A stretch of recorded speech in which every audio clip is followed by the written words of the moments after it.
Lengua materna. Escucho cómo hablas y pienso cómo eres.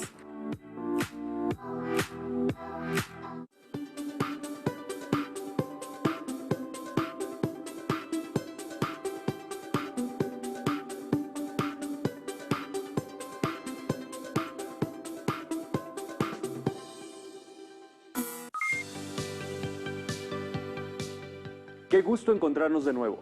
Soy el profesor Obed Santos Huerta y les doy la bienvenida a las alumnas y alumnos de lengua materna de segundo grado de secundaria. Antes de iniciar, les recuerdo que debemos seguir cuidándonos, lavándonos frecuentemente las manos, con agua y abundante jabón, usando el cubrebocas adecuadamente, de forma que proteja nariz y boca. Y aunque juntos, guardar y pedir la sana distancia. La salud es primero. Además, ¿ya hicieron algo de ejercicio? Hay que mantener el cuerpo sano. Nuestra sesión se titula Escucho cómo hablas y pienso cómo eres. En esta ocasión tenemos como invitado al doctor Julio Serrano, quien es especialista en sociolingüística y dialectología hispánicas, además sociolingüista de la lengua de señas mexicana, así como investigador en variación fónica y gramatical. Es un placer tenerlo con nosotros, doctor. Muchas gracias, maestro Obed Santos. Es un gusto estar con ustedes con el propósito de identificar los prejuicios asociados a las maneras de hablar el español. Los prejuicios son algo a lo que todos nos hemos enfrentado. Cada uno de nosotros los hemos tenido y también hemos sido blanco de ellos. Por eso es importante poder identificarlos. En este caso, cuando son empleados de manera lingüística. Juntos vamos a revisar la importancia de reconocerlos. Aquí vamos. En esta sesión, el aprendizaje esperado es investiga la diversidad lingüística y cultural de los pueblos hispanohablantes. Reflexionaremos sobre las valoraciones y su relación con el respeto a la diversidad cultural y del lenguaje de los pueblos hispanohablantes. Es un tema de suma importancia en la actualidad, ya que esa diversidad en el lenguaje es también una muestra de todas las posibilidades que tenemos como seres humanos. Se ha dicho que en la lengua está el árbol genealógico de una nación. Por ello, cada palabra es un mundo. Y una de nuestras misiones es respetar y conservar cada uno de esos mundos. Para iniciar, identifiquemos algunos de los prejuicios asociados a la manera de hablar, sus efectos y consecuencias. Reflexionemos juntos acerca de lo siguiente. Seguramente, al visualizar las iconografías, imaginan que estas personas hablan de manera propia a su contexto. Así que es imprescindible que se cuestionen. ¿La apariencia de las personas se relaciona con su manera de hablar? ¿Consideran que los jóvenes y los adultos tienen distintas formas de hablar y expresarse? ¿Alguna vez los han juzgado o etiquetado por la forma en la que hablan? Las respuestas a las interrogantes anteriores seguramente son variadas, porque surgen de la interacción social que cada uno de nosotros hemos tenido a lo largo de nuestra vida. No todos nos identificamos con las mismas cosas. Por ello, es importante que reflexionemos por qué juzgamos o estereotipamos a los demás. Como al usar adjetivos como los fresas, el naco, la banda, entre muchas otras formas que lastiman y discriminan, aunque de primera impresión no seamos conscientes de ello. Este tipo de prejuicios, además, afectan la convivencia de los pueblos, sin valorar la riqueza lingüística y cultural que todos aportamos a nuestro mosaico social. Pero antes de entrar en materia, es importante que conozcan qué es un prejuicio y qué es un estereotipo lingüístico. Estereotipo lingüístico es el término que se emplea para una asociación consciente de un rasgo lingüístico con una característica no lingüística, que puede o no responder al uso real de la lengua, según menciona la investigadora Carmen Silva Corbalán en su libro Sociolingüística y Pragmática del Español, como cuando asumimos la forma de que alguien hablará o se expresará simplemente por cómo va vestido. Entre los jóvenes, algunas de las ideas más asumidas son la forma de pensar, aprender y hablar de ciertas realidades de su entorno social. Muchas de estas ideas son compartidas con menor o mayor grado por los otros miembros de la sociedad que están cerca de ellos. Y este tipo de pensamientos refuerza las frases cotidianas. Los padres transmiten a sus hijos, los adultos a los jóvenes, y así de generación en generación. Estas diversas formas de lenguaje se convierten en etiquetas sociales, que se han impregnado de tal manera que forman parte de la cultura social, misma que no siempre es justa con todos los grupos. Por otra parte, un prejuicio lingüístico es una opinión negativa sobre una persona que se basa en su manera de hablar. Usualmente, el desconocimiento de la existencia de variedades lingüísticas provoca que muchas personas se formen prejuicios al enfrentarse a variantes del español que no son las que conocen. Doctor Julio Serrano, la primera pregunta obligada sería, ¿usted cómo identifica los prejuicios lingüísticos? Bueno, los prejuicios o ideologías lingüísticas surgen siempre por el contacto entre variantes de las lenguas o entre lenguas distintas, sobre todo cuando existe una relación asimétrica entre ellas.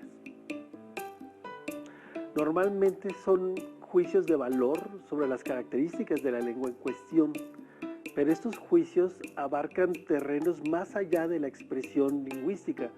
También tienen que ver con toda la percepción que se tiene sobre la cultura de los hablantes.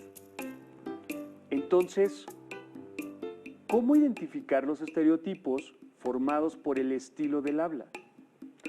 Los estereotipos pueden atestiguarse en el habla cotidiana cuando una persona imita a hablantes de otras variedades. Por ejemplo, también se expresan en los doblajes de películas, de series de televisión, en personajes cómicos, de internet, en televisión, en los memes incluso. Con base en su respuesta, ¿cómo podríamos decir que los prejuicios lingüísticos y estereotipos condicionan la convivencia social? Los estereotipos negativos sí pueden ser muy dañinos, porque caracterizan a los hablantes como seres incompetentes, ignorantes o incluso peligrosos para la sociedad. O puede que los encasille en un rol que no necesariamente es el que desean o tienen pensado cumplir. Es fundamental identificar las acciones o palabras que utilizamos en la vida diaria y que sin darnos cuenta dañan a los demás. Pero sobre todo, ser conscientes de lo imprescindible y benéfico que es para nuestra convivencia y nuestra comunidad aprender a no prejuzgar. Es verdad, de hecho podríamos intentar ofrecer ayuda a quien necesite adaptarse a una nueva forma, ¿no?, del lenguaje. Tal como sucedió en la historia Pigmalión, una obra del dramaturgo inglés George Bernard Shaw, publicada en 1913. En ella acompañamos la travesía de una chica vendedora de flores que nos retrata el efecto social de los prejuicios lingüísticos. Veamos el siguiente video realizado por la alumna Alexandra López Cárdenas. Pigmalión. Esta historia comienza con un profesor de fonética llamado Henry Higgins, quien transcribe a la salida del Covent Garden la dicción de las personas que se resguardan de la lluvia junto a él. Ahí se encuentra a una florista, Eliza Doolittle, quien para ser una señorita, muchos consideraban que hablaba de forma vulgar, que la desentonaba de las demás señoritas, pero destacaba en su manera de vender sus flores. Ella lo mira extrañada, preguntándose por sus anotaciones, a lo que él le explica en qué consiste su trabajo.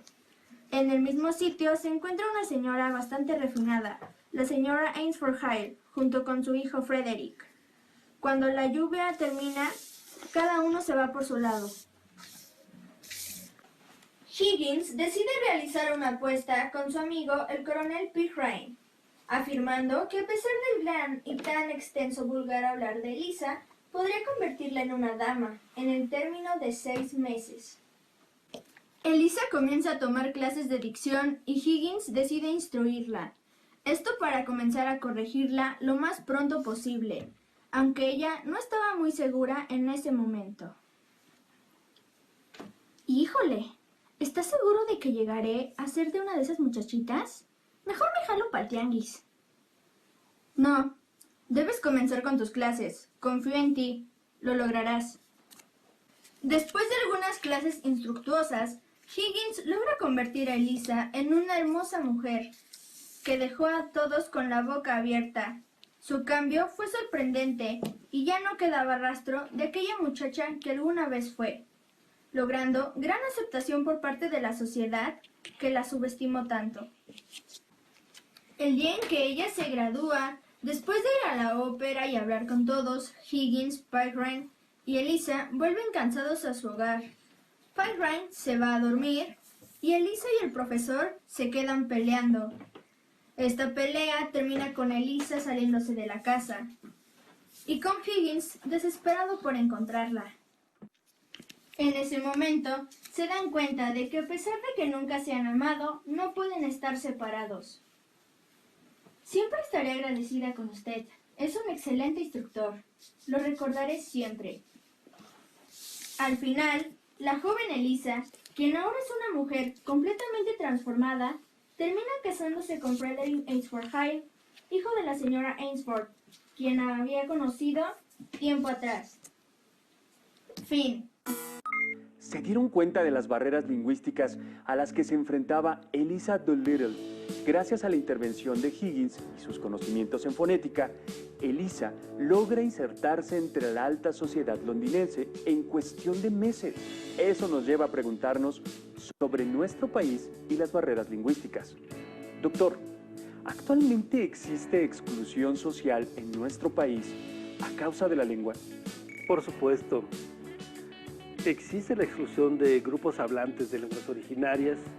Según nuestra Ley General de Derechos Lingüísticos, todos los niños, sin importar si provienen de un pueblo originario, sí deberían tener asegurada su educación en lengua materna, en su lengua materna, compromiso que no se cumple todavía.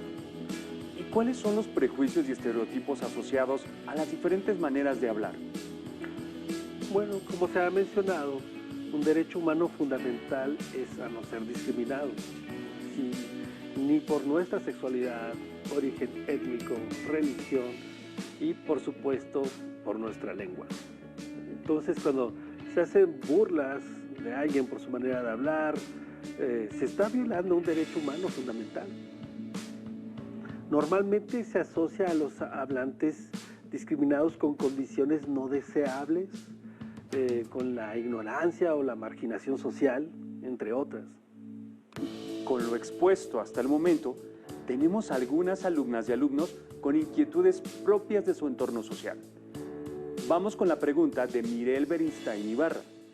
¿Qué recomendaciones nos daría para disminuir la discriminación lingüística? Se trata de respetar la forma de hablar de cada uno de nosotros.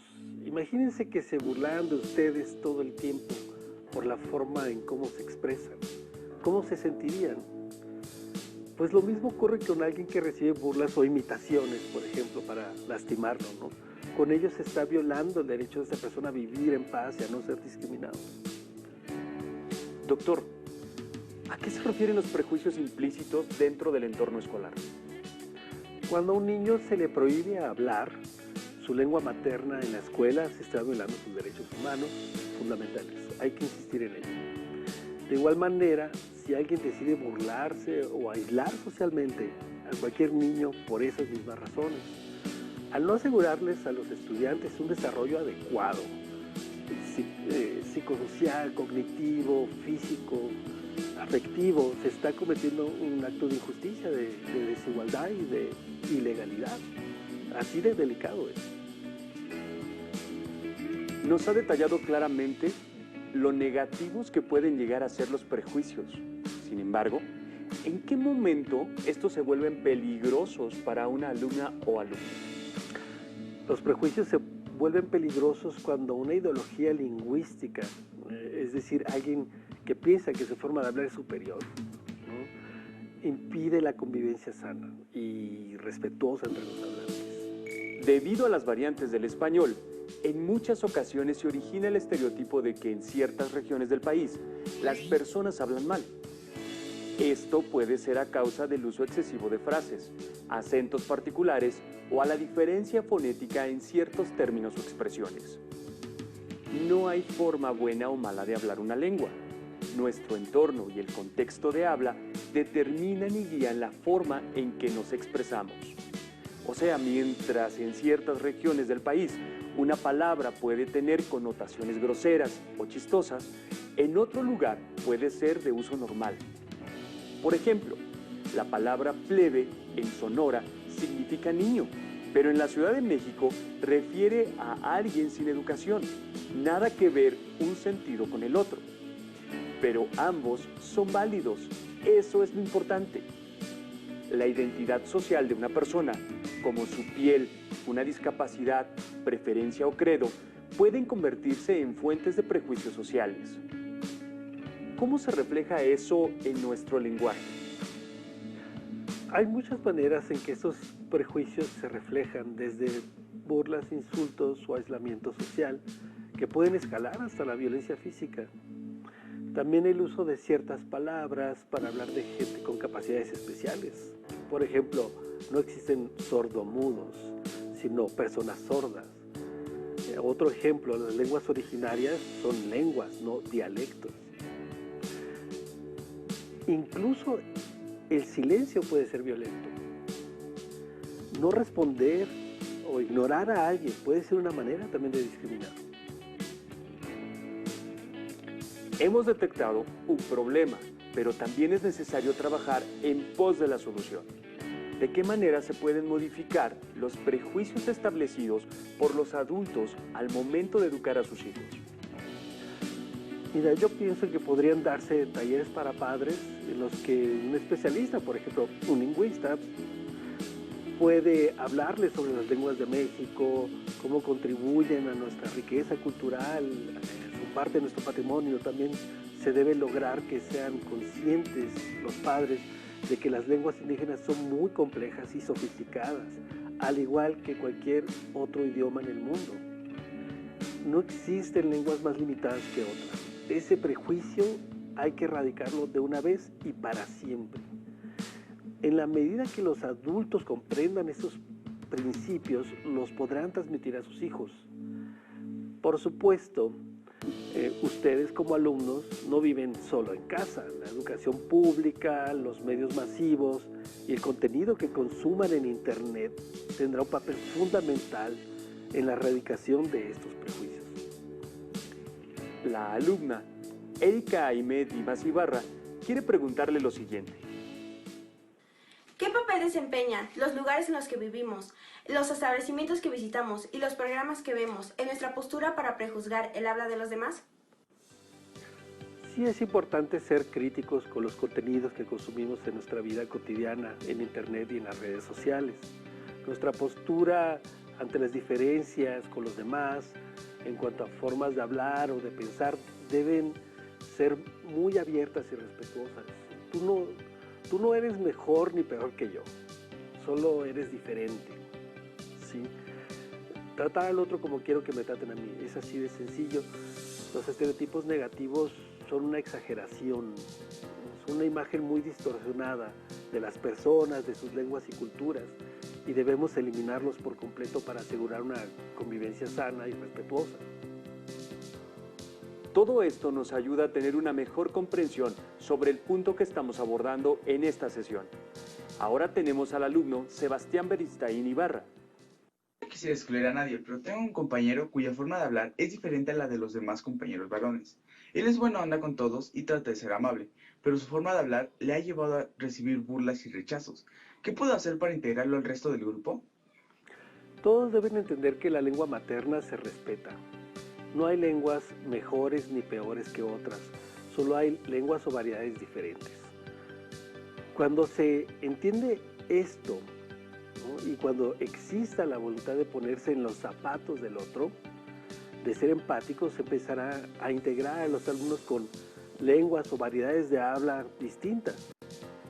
Ojo, también existe un proceso por lo general inconsciente que se llama acomodación lingüística, que es más fácil que ocurra entre la niñez y los 14 años.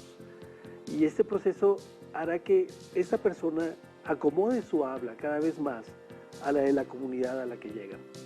Entonces, el individuo cambiará su forma de hablar debido a la interacción, pero el grupo que lo recibe también debe respetar las formas de expresión originales de este chico. Escuchemos la pregunta de la alumna Almanelis Rafael Joaquín. Soy de origen étnico y vine a la ciudad junto con mis padres en busca de nuevas oportunidades para mí, pero lo único que he obtenido de las personas son malos tratos y humillaciones por mi forma de hablar el español, cuando mi lengua materna es el ñañú. Vine en busca de nuevas oportunidades, pero las personas no me dan esa oportunidad. Tema gallete, painda, hangagi, sabún. Lo que realmente quiero decir es qué puedo hacer para que la gente ya no me mire así. Tú tienes el derecho a hablar tu lengua materna y a que se respete tu forma de hablar también el español. Los que deben modificar su conducta son tus compañeros y tus profesores, no tú. De hecho, tu bilingüismo, ¿no?, que es esa maravillosa capacidad de hablar dos lenguas, te da ciertas ventajas cognitivas que los que solo hablan español no tienen. Esa es una realidad. Con el tiempo vas a ir perfeccionando tu dominio del español. Tú sigue interactuando con libertad y por favor, tampoco dejes de hablar tu lengua materna con tus padres y en tu comunidad. Cuando un compañero se burla de ti, está violando un derecho humano fundamental. Esas prácticas deben erradicarse por completo del salón de clases. Y es una tarea fundamental del profesor que haga todo lo posible por señalar lo dañino que es la discriminación lingüística. Ahora que ya hemos analizado diferentes problemáticas planteadas en la vida cotidiana y que han sido abordadas por nuestro invitado, les proponemos un reto. Piensen en prejuicios y estereotipos lingüísticos vinculados con las diferentes formas de hablar español y reflexionen en torno a las alternativas para evitar estos modelos. Recuerden que hay que fomentar el respeto a la diversidad lingüística y cultural de las comunidades y pueblos hispanohablantes. Registren sus conclusiones y compártanlas con sus familiares y amigos. Quizá ellos tengan algo extra que aportarles. Otra observación por considerar respecto a las variantes de la lengua es que ésta se encuentra en un cambio constante. Por ejemplo, si se comparan las diferencias entre el habla de los jóvenes y la de los adultos mayores, notaremos esas diferencias claramente. Lo mismo si escuchamos a alguien de alguna región del sur en comparación a alguien del norte. En efecto, la capacidad de acoplamiento y variación que tiene la lengua es una de sus características más especiales y valiosas. Escuchemos lo siguiente. Acá en Monterrey, Nuevo León, las huerquillas, los huerquillos, como todos los del norte, pues hablamos bien curado, la verdad. Y eso, pues es orgullo. Creo que cada parte del país de México tiene su propia forma de hablar, pero ya es una manera, una tradición que no nos la van a quitar. Me da vergüenza cuando estoy en la escuela y escucho que se ríen porque no puedo pronunciar bien el español. No es mi culpa. Y me quiero entregar, pero me rechazan. Como se pudieron dar cuenta, las particularidades de la lengua en una determinada zona geográfica dependen de estas variaciones. Y estas variaciones son perceptibles por los hablantes al escuchar cómo se expresa alguien que no es de su misma región. Las personas de una comunidad suelen usar una misma variante del español. No obstante, cada persona adaptará esa variante a sus características, como la edad, la profesión e incluso el género. Sin embargo, no debemos creer que las personas con ciertas características deben hablar de una única forma. El habla es una expresión individual y al usarla, el hablante se adecua al contexto en el que se encuentra. Les proponemos un reto para esta sesión. Consiste en realizar un cuadro como el siguiente. En el cuadro registrarán algunas palabras que identifiquen como producto de una variante regional del uso de la lengua. Cada una de las palabras que hayan seleccionado las colocarán en la primera columna. Después, su misión será entrevistar a sus padres, tutores, abuelos o amigos con las preguntas ubicadas en los siguientes recuadros. De esta manera, tendremos una muestra de aquellas palabras que son conocidas por diversas personas y otras que a lo mejor solo son comprendidas en ciertos contextos. Seguramente, Las respuestas serán tan diversas como el entorno, la cultura y sobre todo la lengua. Como lo hemos mencionado, cada palabra es un mundo. Recuerden que el aprendizaje esperado de esta sesión fue investiga sobre la diversidad lingüística y cultural de los pueblos hispanohablantes, con el propósito de identificar prejuicios asociados a las maneras de hablar el español. Doctor Julio Serrano, una vez más, muchas gracias por compartir con nosotros su tiempo y conocimiento. Les exhorto a que reconozcamos y valoremos la diversidad lingüística y cultural de nuestro país. De esta manera, contribuiremos a no generar prejuicios. Evitemos la discriminación que tanto daño ha causado, no solo en nuestra sociedad, sino en el mundo entero. Les invito a complementar su aprendizaje consultando su libro de texto de Lengua Materna 2, realizando las actividades sugeridas. También pueden acudir a materiales extras relacionados con nuestro tema. Gracias por compartir con nosotros esta sesión de Lengua Materna 2, en la que hemos hablado de escucho cómo hablas y pienso cómo eres. Hemos aprendido algo nuevo juntos. Si necesitan volver a revisar nuestra sesión, consulten los horarios de repeticiones del programa Aprende en Casa 2. Hasta la próxima. Si tienes dudas o necesitas ayuda,